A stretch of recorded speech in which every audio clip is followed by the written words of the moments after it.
Olá, bom dia! O tema do vídeo de hoje será arte rupestre. Podemos começar definindo o que é arte rupestre. É toda e qualquer manifestação gráfica executada sobre um suporte rochoso por populações da pré-história ou por populações ágrafas, ou seja, estamos falando de grafismos rupestres executados em determinados períodos da história humana. A arte rupestre pode ser dividida em duas grandes categorias: as gravuras rupestres e as pinturas rupestres.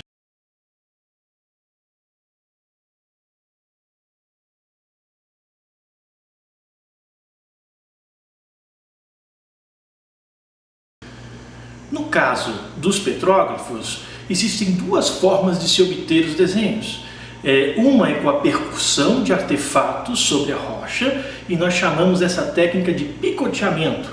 Há outro tipo de técnica em que os autores desses grafismos, eles executavam movimentos de fricção sobre a rocha, e aí essa técnica é denominada de polimento.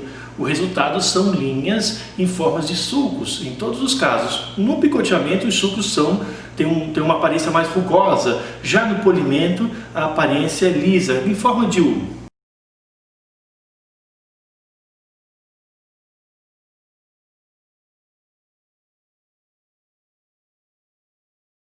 O segundo tipo de arte rupestre que a gente tem são as pinturas, ou pictoglifos, né?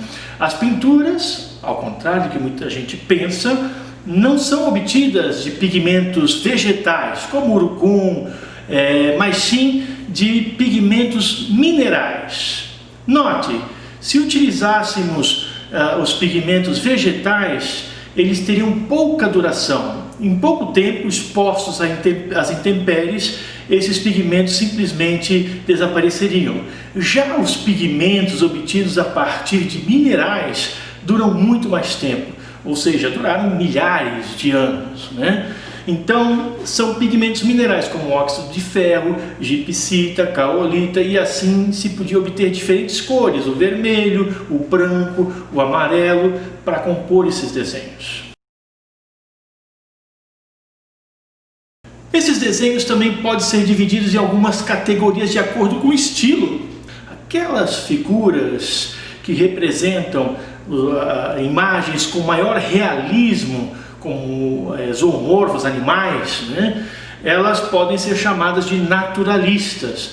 Agora, aquelas que já decompõem um pouco o que a gente observa na natureza, mas ainda assim reconhecemos seres ou artefatos como os antropomorfos, enfim, são chamados de esquemáticos, mas estão dentro de um grande esquema representativo, são pinturas representativas.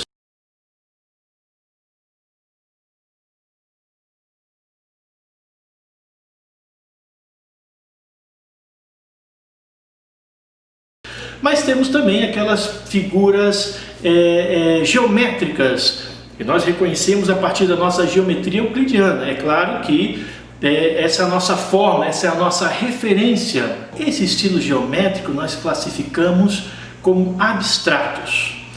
Dentro dessa categoria estão linhas em zigue-zague, círculos, triângulos e outras representações que não reconhecemos na natureza, ou seja, que não são naturalistas.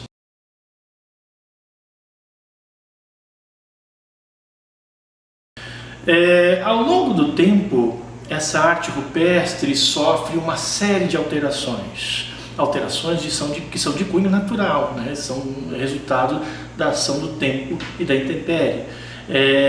A primeira delas é a formação de biofilmes, que os principais são os limos e os líquens. Nós também temos a esfoliação, que é quando a rocha, que tem uma camada externa, que a gente chama de córtex, começa a quebrar, né? Esse córtex é expelido e normalmente a pintura ou a gravura estão justamente executados nessa camada externa no córtex. Então o esfoliamento começa a ocasionar a perda irremediável daquelas figuras rupestres. Mas temos também uma ação que é muito mais complicada e muito mais contundente, que é o vandalismo, é uma ação humana, né? Pessoas às vezes vão lá, não entendem a importância desse patrimônio rupestre e começam a pintar sobre as figuras, ou tentam arrancar elas para levar para casa, né? E isso tem se repetido em sítios nos diversos pontos do mundo.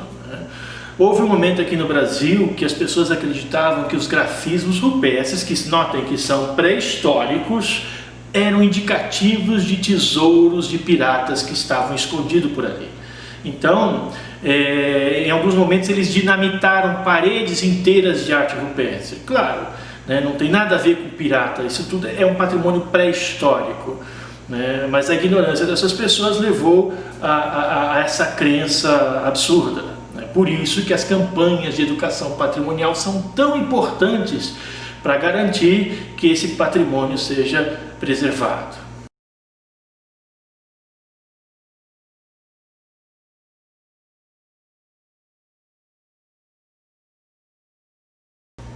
Aqui abaixo, na descrição, eu vou deixar algumas referências de textos acadêmicos que eu desenvolvi ao longo da minha trajetória, desde o meu ingresso na graduação em História, em 1993, até hoje. Então, ali vocês terão referências para quem tiver mais interesse em aprimorar os conhecimentos ou que quer começar a desenvolver pesquisa nessa área, essas referências poderão ser de muita utilidade.